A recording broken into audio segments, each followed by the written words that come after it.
Phobias, anxiety, whatever you call them, where do they exist? Phobias or anxiety does not exist in the present now. It's always about something that happened in the past, in your memory.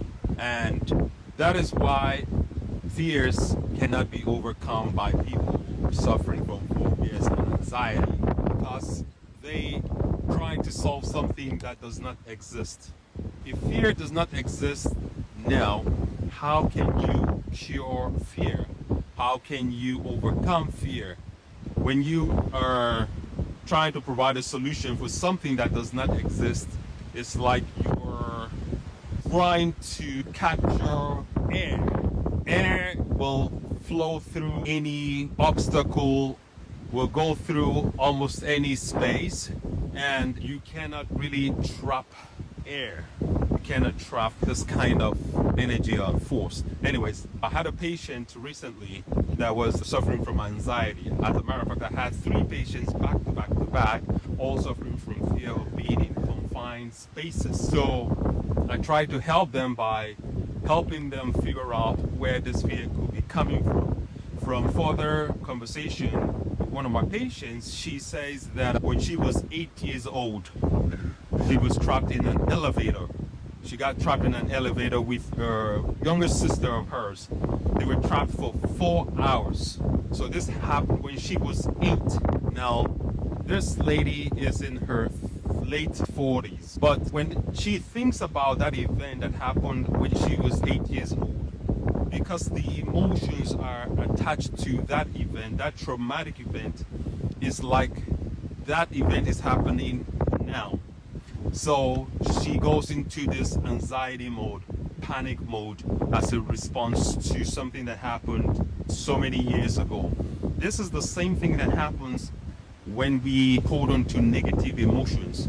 Most negative emotions that we go through is a result of things that has happened years ago, either in childhood. Most part, it's things that happen in childhood, before the age of 7, age of consciousness, when the child kicks into consciousness. So most of those things that has happened can be overcome by what? Affirmations. Can be overcome by hypnosis, repetitions. And that is why I'm making this affirmation videos, to help reprogram your subconscious mind, because that is the mind that controls 90% of our conscious waking moment. When we are awake, our subconscious programming kicks into effect and runs the whole person who we are. That's why most people go back to behaving a certain way, and for the most part they don't even know why they're behaving a certain way, why they're responding a certain way to a certain event and emotions. And a handle of emotions is a big part of controlling how things turns out in your life. If you have been following any of my talks recently or in the past, you will know that I'm big with thoughts controlling our feelings, and our feelings controlling our actions. Our actions are an expression of our thoughts. I'll say this: if your body, your mind, your emotion, and your life energies, for it to be pleasant, there's only one person that's responsible, and that is you. But for you to be successful, and for success to happen, you need the cooperation of a few forces or people around you to have pleasantness in your surroundings. You only need one person's cooperation, and that is you. How do you become responsible for changing this one person? Awareness. Awareness is paying attention and noticing. Awareness is being conscious of your unconscious thought. Let me drop this real quick. You can see it's very windy today, but it's beautiful, very beautiful here in Laguna Beach. If your body is pleasant, we call this health. If it is very pleasant, we call this pleasure. If your mind is pleasant, we call this peace.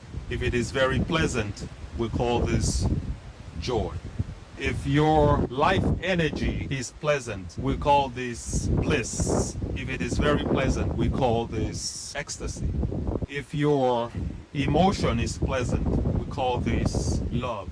If it is very pleasant, we call this compassion. If your surroundings are pleasant, we call this success. For your surroundings to be pleasant, you need the cooperation of a few forces. But for your body, your mind, your life energy, and your emotions to be pleasant, you only need the cooperation of one person. Enhance your perception. When we enhance our perception, we become enlightened. Enlightenment is a way of regarding, understanding, and interpreting things. When we become enlightened, we can touch the divine. It does not matter where you are. The mind is capable of making a heaven out of hell, or a hell out of heaven. The choice is yours. The time is now. You decide. This is Ike Onoha. Download my affirmations. Go to YouTube or go to my bio. Or click the link on my bio, my link tree. You have access to my affirmations, my website, IkeMotivationBlog.com. You see some links to other videos to help with reprogram your mind. If you're going through stress, if you want to reprogram your subconscious mind, in whatever area you want to reprogram your subconscious mind. If I don't have a video on my channel, send me a message. I will create an affirmations for that thing in particular.